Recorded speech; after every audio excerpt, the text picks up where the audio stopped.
ይልቃል ምናልባት እነዚህ ሰዎች ራሳቸው ይናገራሉ መልሰው ራሳቸው የተናገሩትን ያዳምጣሉ ከዛ ደስ ይላቸዋል እንደዛ አይነት ነገር ነው አሁን በቴሌቪዥን የሚባለው ነገር በሙሉ የብልጽግና ባለስልጣናት ልክ እንደ ትልቅ ስኬት ነው የሚያወሩት ራሳቸው መልሰው እንደ ገደል ማሚንቶ እየሰሙት ምን ያህል ትልቅ እንደሆኑ ለራሳቸው የሚሰጡት ነጥብ ያው በቅርበትም ስለምናቃቸው ነው እርስ በርስ እየተደዋወሉ እኮ እንትና እንዲያለ እንትና እንዲሰምታል እኮ የሚባባሉ ናቸው እርስ በርስ ምን የሚባለው ነገር እኮ ነው ስለዚህ ከዛ መውጣት አይችሉም እዛው ሲርመጠመጡ የሚውሉ አንዳቸው ካንዳቸው የማይሻሉ ቀት ያላቸው ያው የመጡበትንም መንገድ ይታወቃል እኮ ይሄ እድሜ ለኢህአዴግ መቼም በቀን በባትሪ ደካሞችን ፈልጎ ወደላ ያወጣቸው በኮታ ተሰብስበው መጡ የምንድነው የምራጮች ስብስብ ዛሬ ሀገሪቱን ለእንደዚህ አይነት ውርደት ዳረጓት ከጃ ይሻልዶ ማኮ ነው የሆነው ይልቃልና ከነሱም ደና ነገር መጠበቅ በርግጥ የሚቻል አይደለም ግን በራሳቸው ስታንዳርድም መቆም አልቻሉም ነው በራሳቸው ባወጡት በብልጽግና ስታንዳርድ የምርጫ እኮ የሚያሳየው ብልጽግና በራሱ ባወጣው ሜዳ በራሱ ባወጣው ህግና ደረጃ እንኳን መጫወት አልቻለም ከጊዜ ወደ ጊዜ ደረጃውን እያወረደ እየዘቀጠ መምጣቱን ምርጫው አሳየን እኮ ከየቦታው ምን ሰማው ያደረጉት ነገር በአማራ ክልል ምናልባት በተወሰነ ደረጃ ልንመለከተው እንችላለን በአማራ ክልል ምርጫ አልተካሄደም ራሱ ምርጫ ቦርድ በሚባለው በዓለም አቀፍ መስፈርት ሳይሆን በኢትዮጵያ ብሔራዊ ምርጫ ቦርድ ባወጣው መስፈርት አማራ ክልል ላይ ምርጫ አልተካሄደም ምርጫ ጣቢያዎች የተቃጠሉበት በብዙ ቦታ የተዘጉበት እንዲህ አይነት ነገር ባለበት ምርጫ ተካሄደ ብሎ አሁን ምናልባት ሰሞኑንም ውጤቱን ይፋ ሊያደርግ ይችላል በራሱ እንኳን ስታንዳርድ በራሱ እንኳን ቁመና መዝለቅ ያልቻለ ቡድን ነው የብልጽግና ስብስብና እንደ አጠቃላይ ምርጫውን እንዴት ታይዋለ ምርጫ ብሎስ ለመጥራት የሚያስችል ነው እነዚህ ተቋማትስ ነገ ከነገ ወዲያ ነው እውነት በአፍሪካ ህብረት ነው ያፈርነው ስንት ጊዜ እንፈርበት ይሄ ተቋም አዲስ አበባ በመቀመጡ ልንኮራ አይገባም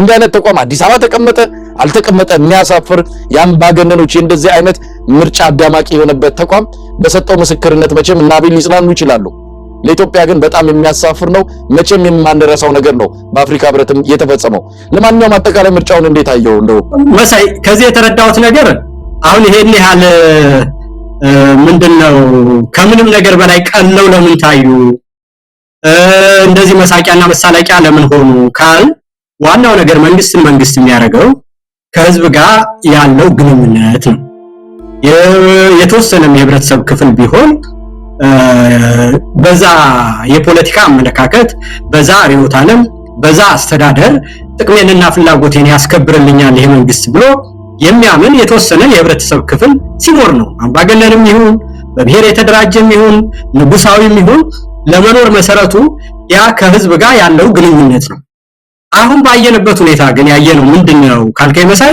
እነዚህ ሰዎች ከህዝብ ጋር በሙሉ የተነጠሉ መሆኑ የሚያወሩት ነገር የሚናገሩት ነገር ለማድረግ ብለው ለማስፈጸም በሄዱበት በአማራ ክልል በዳታ ስታየው 97% ቦታ ላይ ምርጫ የሚባለው ነገር ቴክኒካሊ አልተደረገም አልተከናወነም ጭራሽ ማለት ነው ይሄ አምባገነን ሞታች ድረስ አስገድዶ ማድረግ ወይም ደግሞ በምርጫው ቦታ ላይ እንደተደረገ መቁጠር ሌላ ነገር ነው ግን በድርጊት ደረጃ እዛ ቦታ ላይ 97% በሚሆነው የአማራ ክልል ቦታ ላይ ምርጫ መደረግ በሚገባው ቦታ አልተደረገም የምርጫ ክልሎች ላይ ማለት ነው ይሄ ማለት እንግዲህ በአፈጻጸም የሚያስፈጽምበት የመንግስት መዋቅር እንደሌለው ሁለተኛ ነገር ደግሞ የሚዋራው ነገር ሁሉ ጆሮን ጭው የሚያደርግና የሚያስቅ ከሆነ የሚያነሳቸው ሐሳቦች ሁሉ በህዝብ ልቦናና አእምሮ ውስጥ አድረው ልብና አእምሮን ይዘው ነገ ህዝብ ከጎኑ እንዳይሰለፍ የበለጠ አብሮት ያሉ ሰዎች እንኳን እንዲያፍሩበት ያደረገ ነገር ነው ስለዚህ ይሄ መንግስት የሚኖርበት ይሁንታና ቅቡልነት የሚባለው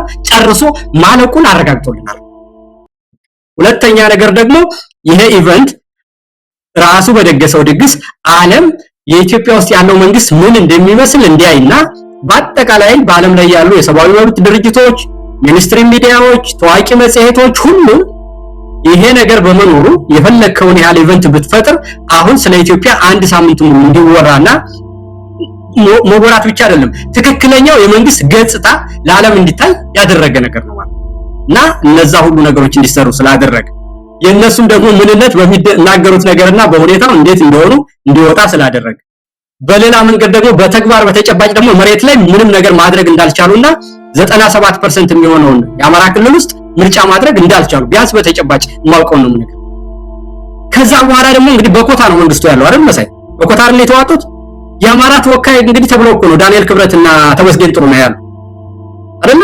እና እነዚህ ሰዎች የሚያወሩትን ነገር በሚዲያ ያያቸው እንግዲህ አሁን ምርጫ ተካሂዶ መንግስት ምንድነው ህዝብ ምንድነው የህዝብ ቅቡልነት ምንድነው የሚለውን ስታይቁ አሁን ተመስገን ጥሩነህ የአማራን ህዝብ ታሪክ አስብና ጥንታዊነቱን ህግ አክባሪነቱን ለሀገር ያሳለፈውን ነገር ያለውን የስነ ጽሁፍ የታሪክ የብሂል የነዛን ምቅ ሀብቶች ሁሉ አስብና የሚናገረውን ነገር ያው እንግዲህ አማራ ተወካይ ተብሎ ተመስገን ጥሩነህ ምክትል ጠቅላይ ሚኒስትር ኢትዮጵያ ውስጥ የሆነ ሰውዬ በገጹ የሚለው እኔ እኮ ቅድም ብያለሁ እኮ እንደው አንዳንዶቹ የነሱን ስም ለማጥፋት የሚዲያ ሰዎች ሳቦታጅ አድርገዋቸው እንኳን እንዳትል እኮ ነው ራሳቸው በገጻቸው ዳንኤል ክብረትና ተመስገን ጥሩነህ እንደውም አሁን እኔ አብይ ሳይሻል አይቀርም እውነት ነገር አይካልክ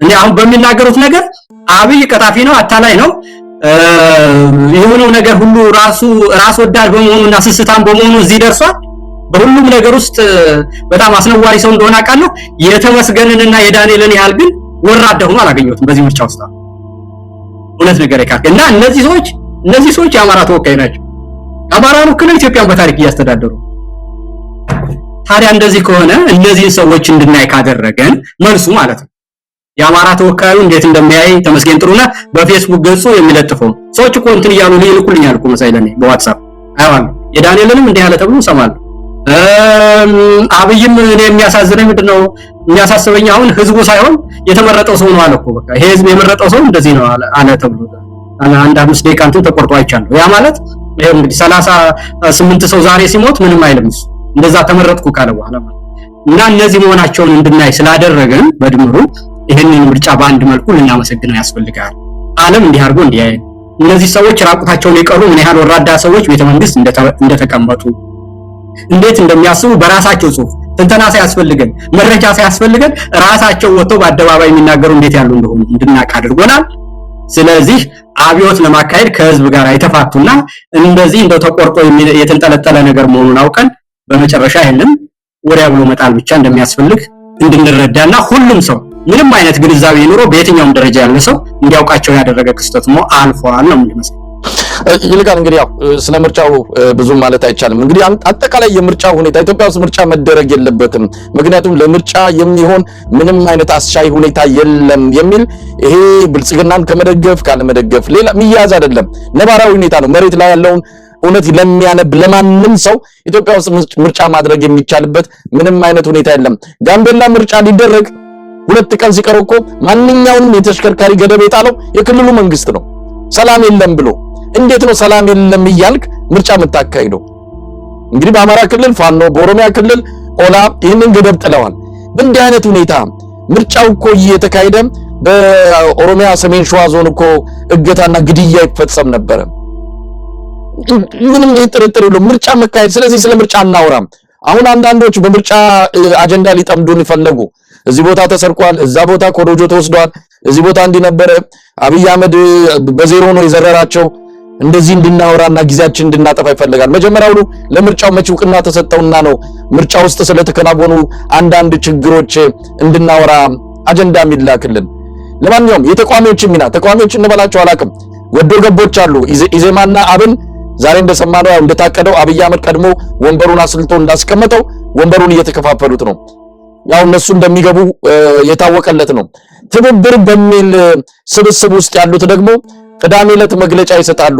በምርጫው ለመግባት ወይም ለመውጣት የሚል ነገር ሲጠበቁ መጽሐፉም ዝም ቄሱም ዝም አሉና ሰኞ ዕለት ምርጫ ውስጥ ተሳተፉ ዛሬ ደግሞ መግለጫ ወጡ በምርጫው ውጤት ያገኛችሁ የትብብሩ አባላት ወደ ምክር ቤት ወደትኛው ወደ ክልልም ሆነ ወደ ፌደራል ምክር ቤት እንዳትገቡ ብለው መግለጫ ወጡ ምን አይነት መግለጫ ነው ምርጫ ውስጥ ገብተ አትግቡ እያለ ሰው እየጠየቃቸው እየተማጸናቸው አሻፈረኝ ብሎ ምናልባት የሆነች ነገር ከወዳደቀች እናገኛለን ብሎ ገቡ እንግዲህ ውጤት እንዳላገኙ እየሰማን ነው ውጤትም ሊያገኙበት ይችላል አይደለም አብይ አህመድ ለነሱ ሳይሆን ለኢዜማና ለአብን ነው መስጠት የፈለገው አሁን እንዳትገቡ ብሎ መግለጫ ማውጣት ምንድነው የምን አቤት ማለት ነው ለማንኛውም እንዴት አያችሁ ከዚህ በኋላ እንደነዚህ አይነት ፓርቲዎችን ይዞ ኢትዮጵያ ውስጥ ለውጥ ማምጣት አይቻልም ከግራም ከቀኝም ያለውን የኢትዮጵያ ሕዝብ በደንብ ማየት አለበት የምር ተቋሚ ማን ነው የምር እስከ መጨረሻው ከኢትዮጵያ ሕዝብ ጋር ቆሞ መስዋዕትነት የሚከፍል ፓርቲ አለ ያንን በደንብ መመዘንና መፈተሽ ያስፈልጋል። ዝም ብሎ በአንዳንድ ንግግሮችና እንዲህ በብልጣብልጥ የፖለቲካ ጨዋታዎች የኢትዮጵያ ሕዝብ ተሸንፎ ድምጹንና አመኔታውን መስጠት የለበትም ነውና ከተቃዋሚዎች አንጻርስ እንዴት አየው? እኔ በእውነት መሳይ አይደለም አንዳንድ ልጆችን በፊትም የማውቃቸው አሁንም አዳዲስ የመጡ የሆነ ስክሪን ላይ ከማየት በስተቀር ስለ ውስጣዊው ነገር ልብ ብዬ ተከታተያቸው አላውቅም። በእውነት አይደለም እና ምንም እውቀት የለኝም። በእውነት ነው ግልጽ ስናገር። ግን ሂደትን አጠቃላይ ሂደትን በኢትዮጵያ ውስጥ አሁን የተቃዋሚ ፓርቲ አለ ወይ ብለህ ብትለኝ እንዴት ነው እንዴ? በአንጻራዊነት በፊት በእኛ በነበርንበት ጊዜ እኮ ምንም ጭቆና አለ፣ ግራቀኝ አፍነው ይይዙሃል። ጭቆና አለ፣ ግራቀኝ አፍነው ይይዙሃል። ወዴትም እንዳትንቀሳቀስ ያደርጋሉ እንጂ በመርህ ደረጃ በሐሳብ ደረጃ ኮንስቲትዩንሲያችን ልብና አምሮ የምንገናኝበት የተወሰነ መንገድ ነበር። አሁን ግን ባለው ሁኔታ ተመልከት። እኔ እኮ አስተሳሰባቸው ነው መሳይ እንደው አጠቃላይ አሁን አብንና ኢዜማ ማደናገር የምትችለው እኮ ህዝቡ ምስጢርህን ሳያቅብህ የተደረገው ሁኔታ ግልጽነት ጎሎት የነሱ መግባት እንደ መልቲ ፓርቲ ዲሞክራሲ ማሳያ ሆኖ ለዓለም ለሀገር ውስጥ ህዝብም ካሳየ ነው አይደለ? ጥቅሙ እንግዲህ የነዛ ሰዎች እዛ ፓርላማ መግባት የሚጠቅመው ለመንግስት ዲሞክራሲን ማሳያ ሆኖ ከሄዱ ነው የሚያሳየው። አሁን መሳቂያም ይሆኑት አይደለም እነዛ የሄደበት መንገድ አጠቃላይ ፕሮሰሱም ይሁን እነዚህ አካላት ከህዝብ ጋር ያላቸው ግንኙነት እና ይሄ መንግስት የሚባለው ደግሞ የሚሰራው ትሪክ ሁሉ መሳቂያ በመሆኑ እነዚህ ሰዎች ተሰብስበው ፓርላማ መግባታቸው መሳቂያ ከመሆኑ ውጪ ምንም አይነት ሐሳብ የሚከፍልና መከራከሪያ ሆኖ ወደ ህዝብ የሚያስገባ በህዝብ ውስጥ ሌጂቲሜሲ የሚያስገኝ በኢንተርናሽናል ማህበረሰብ ውስጥ ሌጂቲሜሲ የሚያስገኝ ምንም የተደበቀ ነገር የለውም እዚህ ውስጥ። የኢዜማ አባል ቦታ ተለቆለት ፓርላማ ስለገባ ይሄ ምን ይጠቅማል? ለመንግስት መኖር ስለ ለህዝብ ቅቡልነት ለማግኘትና ወደፊት ለመራመድ የፖለቲካ ፎርስ ምን ይጠቅማል ነው። እንደውም ካውንተር ፕሮዳክቲቭ ሆኖ አዋራጅ ነው የሆነው። በዲሞክራሲ ማላገጣቸው የበለጠ እንድስልቃቸው የሚያደርግና የገጠር ገበሬው ሳይቀር የተረዳበት ሁኔታ ነው የተፈጠረው። እነዚህም አሁን የተቃዋሚ ፓርቲ ያልካቸው አካላት ቢሆኑ በአጠቃላይ በሂደቱ ቢያደርጉ የሚጠቅማቸውን ነገር እስረኞች ታስረዋል፣ የፖለቲካ የሚዲያ ሰዎች ታስረዋል፣ የሲቪክ ማህበራት ሰዎች ታስረዋል፣ መሬት ድረስ መድረስ አንችልም፣ የጸጥታ ጉዳይ አለ። በዚህ ሂደት ውስጥ መሳተፍ አይገባንም ብለው ቢሉና ህዝባቸውን ሰላማዊ ሰልፍ ማድረግ የአዳራሽ ስብሰባ ማድረግ ስላልቻል ይሄንን ዘጋህብን ብላችሁ መጀመሪያ ብታቆሙ በህዝባችሁ ውስጥ ወደፊት ታምናችሁ ለመኖር ይጠቅማችሁ ነበር ብለን አንተም እኔም በተለያየ ጊዜ ሐሳባችንን ገልጸናል። ያንን ግን አይ መቆየታችን ነው የሚጠቅመን ድርጅታችን እንዳይከፈላሉ ያልከኝ መሰለኝ። አሁን ገብተናል አሉ። ከዛ በኋላ ደግሞ የገባውን ሰው አትግባ ቢሉ አሁን ይሄ በህዝብ ውስጥ ሐሳባቸውን ተረድቶና ይሄ ሐሳባቸው መንገዳቸው ትክክል ነው ተብሎ ግለሰብም ይሁን እኮ የድርጅት አጠቃላይ አመለካከት በህዝብ ተቀባይነት ለመኖር የሄደበት መንገድና ትራክ ሪከርዱ ወሳኝነት አሉ። በእያንዳንዱ ጉዳዮች የወሰንካቸው ነገሮች እና የሄድክባቸው ነገሮች የሰራሃቸው ዘገባዎች ናቸው። አሁን አንከር ሚዲያንና መሳይን አንድ ሰው ሊያከብረው የሚችል እስካሁን ድረስ ባሳየው ነገር ነው ደጋፊም ሆነ ተቃዋሚ ተሰብስቦ ያለው እንጂ በአንድ ቀን ሌሊትና በአንድ ቀን በመታረጋት ነገር ሊሆን አይችልም። እና አሁን እነሱ ሁሉ ሊደረግ የሚገባውን ነገር አንድ ቀን ህዝባዊ ስብሰባ ሳያረጉ አንድ ቀን ሰላማዊ ሰልፍ ሳይጠሩ አንድም ቦታ ላይ መሬት ላይ ሳይኖር ለመንግስት አጃቢነት ከማድረግ ውጭና አብይን ከማጀቡ ጥቅም የለውም ሲባሉ ቆይተው እዛ ከገቡ አሁን ደግሞ አብይ ሊያታልላቸው ፓርላማ ገብታችኋል ካለ አትግቡ ቢሏቸው ይገባሉ እነዛኞቹ ሰዎች አሁን። ምክንያቱም መጀመሪያውንም የቆዩ ብር ያገኙ ነው ምን ነው ያሰው። ስለዚህ እነዚህ ይሄንን ሂደት ያስፈጸሙ አካላት አምናቸው ለመሄድ ይቸገራል። ማመን ስትል ምንድነው አለ የፖለቲካ ብቃታቸው ማለት ነው። የፖለቲካ ብቃትና ቆራጥነት ያላቸውን ካራክተርና ካሬጅ በሙሉ አምሮ ሰው እኮ ሲከተል ልቡ ዋጋ ሊከፍል ቤተሰቡ ቢታሰር ቢፈናቀል ቢገደል ነገ ለውጥ ያመጣልና ዳር ያደርሰኛል ብሎ ነው አንድ ሰው የሚከተል አይደለም ገንዘቡንም የሚሰጥ። ያንን ለማድረግ ከሆነ ለነዚህ ድርጅቶች እንዴት አድርጎ ይረዳቸዋል? እኔ እንደው ዝም ብዬ እነሱን እየሳስብ ማለት ነው። ህዝብ እንዲከተል ካስፈለገ በምትሄድበት ጊዜና በውሳኔዎች ኢንተግሪቲን ማሳየት አለበት፣ አርቆ ሐሳቢነትን ማሳየት አለበት፣ ለዛ ያለን ደግሞ ደፋርነት ማሳየት አለበት። ለዛ የሚያስፈልገውን ካራክተር ዴቪዝና የድርጅት የውሳኔ አሰጣጥና የህዝብን ልብና አምሮ የማያዘን ሁኔታ ይጠይቃል። እንደዛ ነገሮች በማይበት ጊዜ በእነዚህ አካላት ምንም አይታይም። ስለዚህ አሁን ያለው ነገር በምርጫውና በምርጫው አካባቢ ዙሪያ ያለው አካል ለለውጥ መሰረት ይሆናል የሚል እምነት የለኝም ሳጠቃልል ማለት።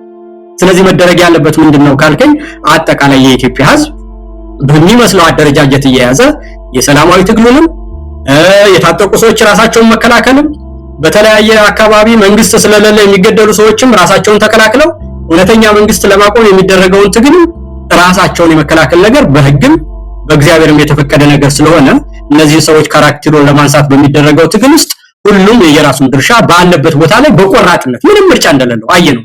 ደጋግመን ስልጣን ላይ የተቀመጡ ሰዎች እንዴት እንደሚያስቡ ይሄ ምርጫ ፍንትው ብሎ አሳየን። በቃ ሌላ ነገር አለ። ይሄንን ካየን ደግሞ ሌላ በታምር የሚመጣ ነገር ከሌለ በትግል ነው ነገሮች የሚለወጡ። ያንኑ መራራና ወሳኙን ትግል አድርጎ ወደ ሁለተኛው ድል መጓዝ ብቻ ያንን አማራጭ መሆኑን እንዳገርም እንደ ህዝብም ሳናወላወል ማመን አለብን። መሳይ ኢንጂነር ይልቃል ምናልባት አንዳንዶች እንደው የአብይ አህመድ ምርጫ ምን ሊሆን እንደሚችል እያወቁ ግን አገም ጠቀም የሆነ መስመር ላይ የቆሙ ወይም ራሳቸውን ራሽናል በቃ ምክንያታዊ ፖለቲካ አድርገው ግድ የለም ቤተ መንግስት የሚገባው ስልጣን የሚያዘው በምርጫ ብቻ ነው፣ እስቲ ለዚህ ምርጫ እድል እንስጥ ብለው በእንደዚህ አይነት አቋም ይሄን ምርጫ ሲጠብቁ ያሉትም ሰኞ ዕለት ተስፋ ካልቆረጡ እነዚህ ሰዎች እንደውም ከነ አብይም የተሻሉ አይደሉም። ስለዚህ ተስፋ መቁረጥ የሚያስፈልግ ምናልባት በምርጫ ስልጣን ይያዛል ብሎ እንደው ትንሽ ገራገር የሆነ አቋም ይዞ ያለም ካለ ሰኞ ዕለት ጥሙ ሊቆርጥለት ተስፋው ሊቆርጥለት ይገባል። በቃ በምርጫ ኢትዮጵያ ውስጥ አብይ እስካለ ድረስ ስልጣን መያዝ እንደማይችል ያከተመ የደቀቁ ፋይሉን መዝጋት እንደሚገባው ያረጋገጠ ነው። እኔ ምርጫውን በዛ መልኩ ነው ያየሁት። በትንሽዬ ጭላንጭል እንኳን ተስፋ ያለው ካለ ያቺ ተስፋ ድርግም ብላ የጠፋችበት ዕለት ነው ብሎ መውሰድ ይቻላል። ከዚህ በኋላስ ነው እንግዲህ ኢንጂነር ይልቃል ከዚህ በኋላስ ምንድነው? ወዴት ነን? እንግዲህ አውቀናል ማለት እኛ ካወቅነው ቆይተናል። ያላወቁትን እስቲ ድል ይሰጣቸው የተባሉ 1% ይሁኑ 1% ይሁኑ እነሱም አውቀውታል። ከዚህ በኋላ ወዴት ነው የምናመራው? የአብይ አህመድን የ5 ዓመቱን ድግስና ጥምቀት እየጠበቀ ሰው የኢትዮጵያን ምጥ ማራዘም የኢትዮጵያን ስቃይ ማራዘም የለበትም። ይሄ ሰው ከዚህ በኋላ በስልጣን በቆየበት በእያንዳንዷ ደቂቃ ኢትዮጵያ እየሞተች ተስፋ እየጨለመ ነው የሚመጣው። ስለዚህ ምን ይደረግ? ከዚህ ተነስተን ወዴት እንሄዳለን? መጪው ጊዜ ምን ይመስላል የሚለው እንደው ባጭሩ መግለጽ ከተቻለ። መሳይ እንግዲህ እውነትን ነው። በአጠቃላይ አሁን እስካሁን የሆነውን ነገር ሁሉና ያለንበትን ሁኔታ አየነው። ያየነውም ደግሞ በትንተና ሳይሆን በአይናችን በብረቱ በተግባር በሆኑት ነገሮችና በመገለጫዎቹ ግልጽ ብሎ ተነገረ። ይሄ ከሆነ ከዚህ በኋላ ምን እናደርግ ነው። ይሄ ደግሞ እንግዲህ ወደኛ ይመጣል መሳይ፣ ወደኛ ይመጣል። አሁን ከዚህ በኋላ መኖለል የፈለገን ሰው ምንም ነገር ብታረገው መቀየር አትችልም። አለቀ። ይሄን አይቶ አላምንም ካለ አንደኛ በኢትዮጵያ ሕዝብ ደም እየመጠጠ የሚበላ የሚጠጣና ሆዱን እየሞላ መኖር የሚፈልግ በአገር መፍረስ ላይ በሰዎች በዜጎች ስቃይ ላይ በመሞታቸው ላይ የሚቀልድ ቫምፓየር ነው። ሌላ አይደለም። ሌላ ስም አይሰጠውም። ፖለቲካ፣ ዲሞክራሲ፣ የሐሳብ ልዩነት፣ አምባገነንነት የሚባል አይደለም። ከዛ ሁሉ ያለፈ እንደሆነ በመገለጫዎቹ አይተናል። ከዚህ በኋላ ደግሞ እንዲህ አይነት ችግር ከሆነ ያለበት ሁኔታ እነዚህ ሰዎች አንድም ቀን በስልጣን ላይ ባደሩ ቁጥር በተመረጡ በማግስቱ አርሲ ላይ የሆነውን ነገር አይተናል። እንግዳ ነገር ባይሆንም ትረንዱ ይሄው ነው። ከመባስ በስተቀር የተለየ ነገር እንደማይመጣ አውቀነዋል።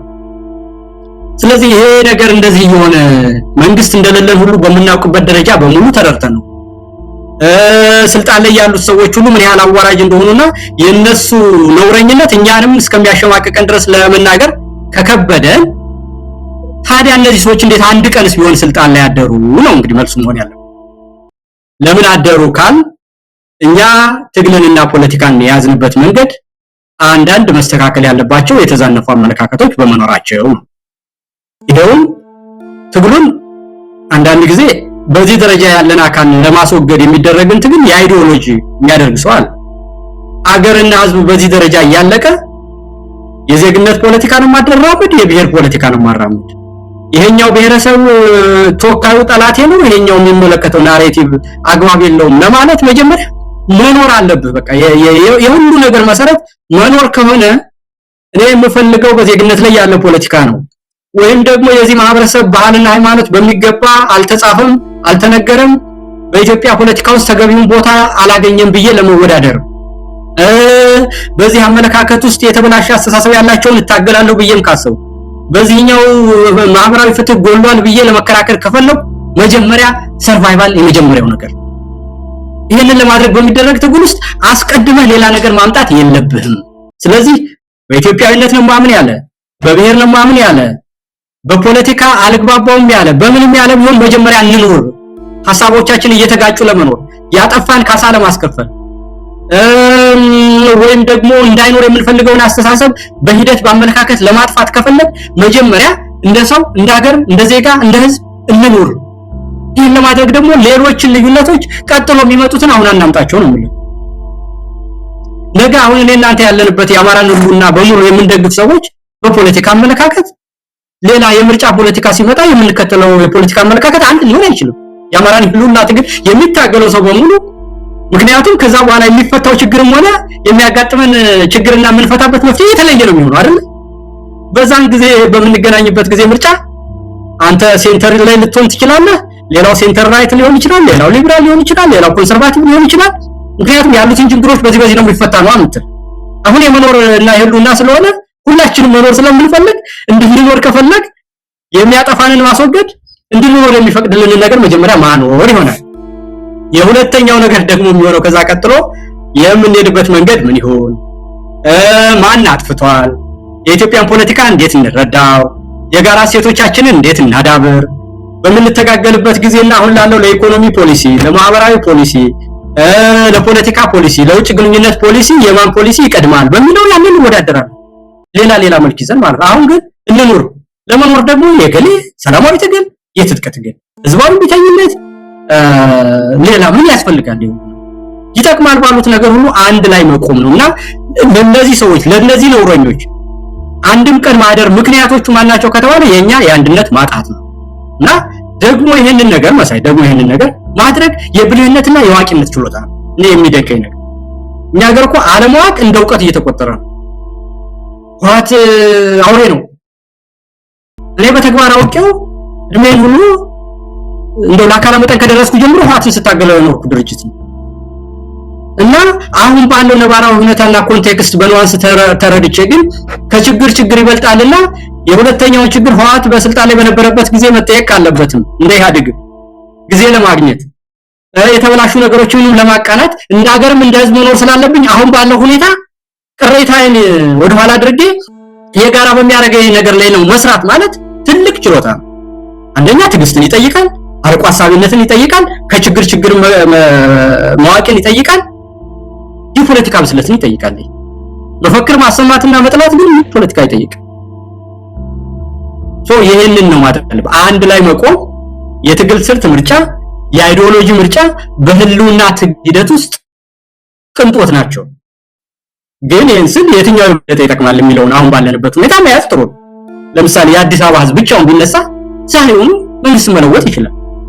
ያ መንግስት ግን ተለውጦ ልክ ያለው ነገር እንደ የመን እንዳንሆን እንደ ሴሪያ እንዳንሆን እንደ ሊቢያ እንዳንሆን ካስፈለገ ደግሞ ኃይልና ጉልበትን የሚያስከብርልን ደግሞ ወታደር ያስፈልገናል አይደል?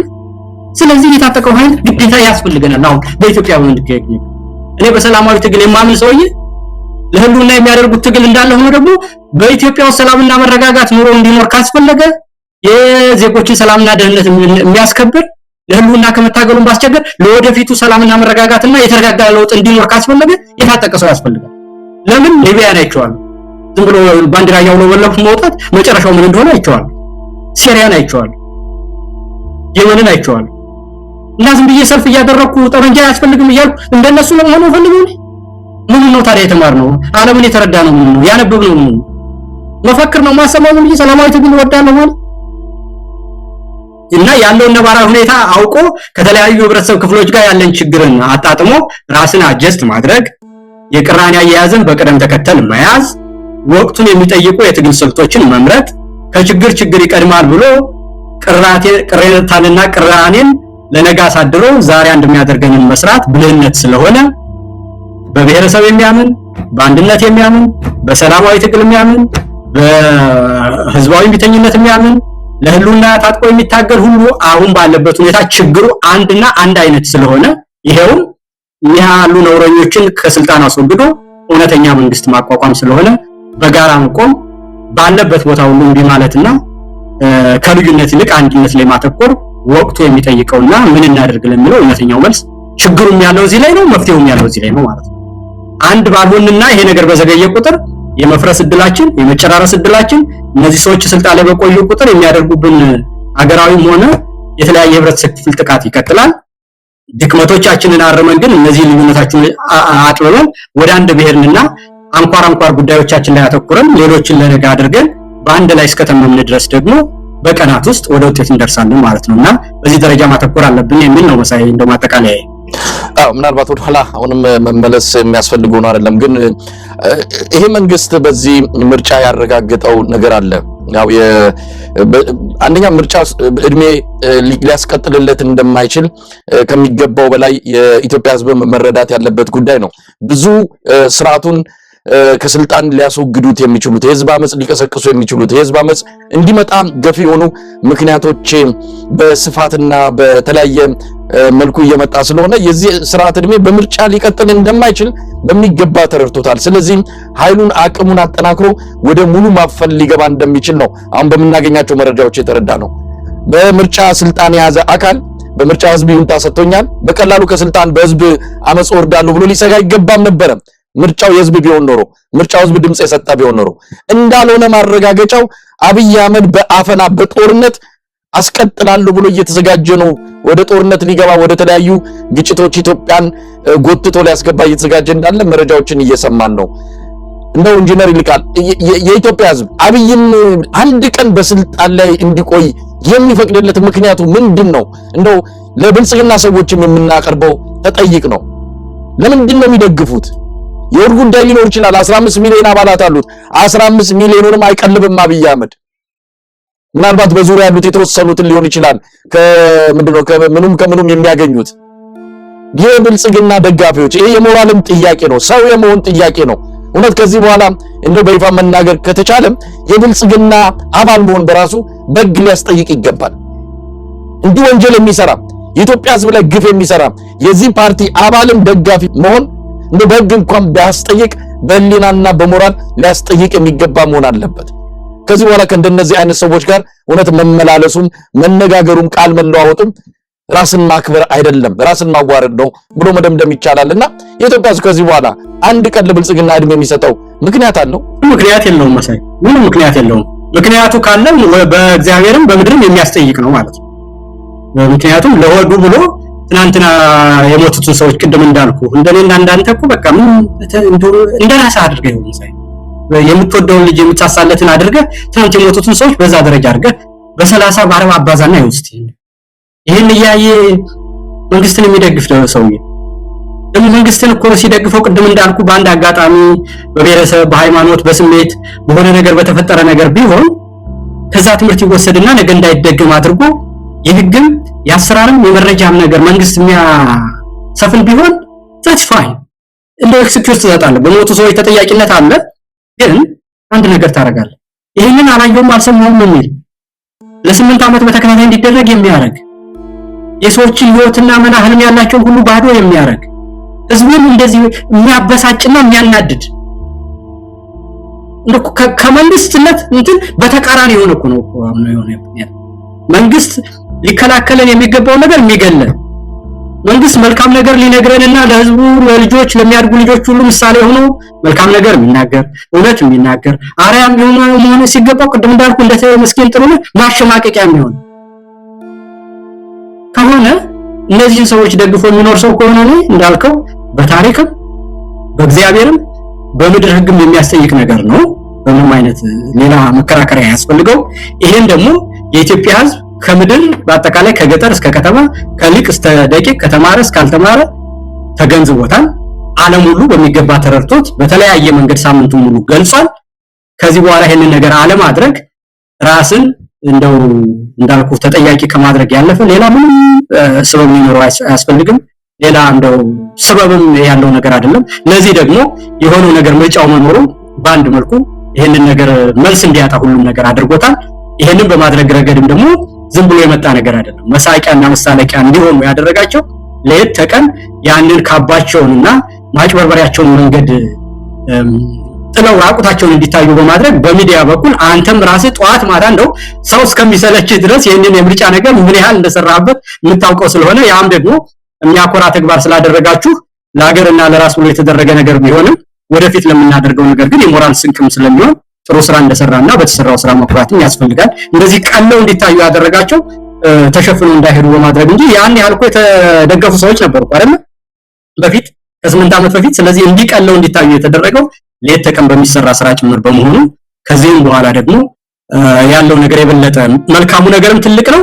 ዝም ካልንም ደግሞ የሚደርስብን ነገር ይኸው ትናንት ያየነው አርሲ ላይ የሆነው ነገር ነው እና በፍጥነት መስራት እንዳለብንም ሁለቱንም ሰይፍ ያሳየ ሁኔታ ላይ እንገኛለን ማለት ነው። መሳይ በቃል እንግዲህ ምርጫውን መነሻ አድርገን በአርሲ የተፈጸመውን ግድያ እንደዚሁ ትኩረት ሰተንበት ወደ ተመልካቾች የደረስንበት የዛሬው ዝግጅት ይህን ይመስላል። በአርሲ ህይወታቸው ላጡት እንግዲህ ዘላለማዊ ረፍትን እንመኛለን። እንዲሁም ለቤተሰቦቻቸው መጽናናትን እንመኛለን። ይሄ ነገር ዳግም እንዳይከሰት በቃ ለማለት የኢትዮጵያ ህዝብ እንግዲህ ከድንዛዜ ወጥቶ በጋራ መታገል እንዳለበት ይታመናል። እንደውም አጠቃላይ በዚህ ጉዳይ ላይ አሁን የሟቾቹን ቁጥር እያየው ነው። 45 መድረሱም እየሰማን ነው። ገና ብዙ የሟቾች ቁጥር ይጠበቃል ነው ያሉት። ምክንያቱም በየጫካ ወደቁ የተመቱ እንዳለ ነው የሚነገረውና በዚህ ጉዳይ ላይ እንደውም አጠቃላይ ሐሳብ መልእክትም ካለ እሱን እንቀበልና ዝግጅታችን እናብቃ። ልክ ነው መሳይ። እንግዲህ በአጠቃላይ መንግስት እንዴት ይኖራል፣ መንግስት እንዴት ይወድቃል በሚለው ቲዮሪ ስናየው አሁን ኢትዮጵያ ውስጥ የመንግስት መውደቅ አይቀሬነቱን በቀላሉ ያሳያል። ለራሳቸውም ለናብይም መንግስት ስልጣን ላይ እንዲቆይ የሚያደርጉት ነገሮች ምንድናቸው፣ እንዲወድቅ የሚያደርጉት ምንድናቸው የሚሉትን እነዚህን ፕሪሊሚናሪ ጥያቄዎች የመጀመሪያ ቢመልሱ 100% እየወደቁ እንደሆነ ማሳየት ይቻላል። የኢኮኖሚውን ሁኔታ የምታየው ነው። የሰላምና ደህንነትን ሁኔታ የምታየው ነው። የህዝብን ምሬትና የመንግስትና የህዝብ ግንኙነት የታወቀ ነው። የሌሎች የታጣቂዎች ኃይሎች እድገት እንዴት እንደሆነ የሚታይ ነው። በዓለም ላይ ያለው አጠቃላይ ሁኔታ ለውጥን በእጅጉ የሚጋብዝ ነው። የነሱም ደግሞ ይህንን ቀልብሶ በስልጣን ለመኖር ያላቸው አቅም በእጅጉ እየተዳከመ እንደሆነ ያሳያልና ይሄ መሆኑ ከታመነ አሁን የተፈጠረው ነገር የሚያሳየን እነዚህ ሰዎች በጣም ወራዶችና አቅመ ቢሶች ስለሆኑ የትኛውንም ነገር ለማድረግ ወደኋላ እንደማይሉና በስልጣን ለመቆየት አገራቸውንና ህዝባቸውን ሁሉ የሚጠሩ ናቸው። በመንግስትነት መስራት ማለት መሳይ ትልቅ የተከበረ ማህበራዊ ኃላፊነት ነው።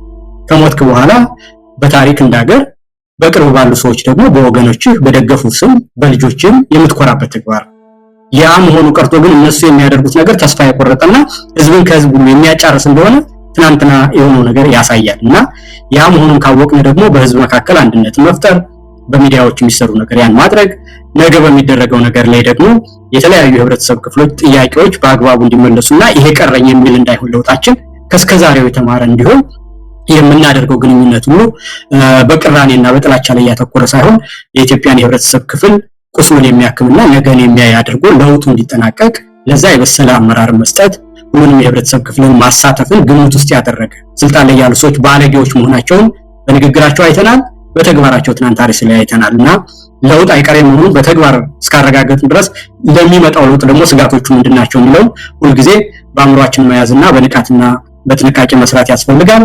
ራስን የመከላከሉና የመታጠቁ ነገር ግን የግድ ይላል። ለውጥ ግን አይቀሬ ነው። አንድም ቀን ቢሆን እንዳያድር ደግሞ አንድነታችንና በጋራ መቆማችን አድርገን በትብብር ወደፊት መትመም አለብን ነው መሳይ ማጠቃለያ። በጣም አመሰግናለሁ ኢንጂነር ይልቃል ጌትነት። እንግዲህ እንደተለመደው በኢትዮጵያ ወቅታዊ ሁኔታዎች ላይ በማተኮር ለተመልካቾቻችን እይታን ያካፈልክበትን መድረክ ነው የተከታተልነው። በጣም አመሰግናለሁ። እግዚአብሔር ይስጥልኝ። መልካም ቀን። አመሰግናለሁ። እኔም መሳይ በርታልኝ ባለበት እግዚአብሔር ይስጥልኝ።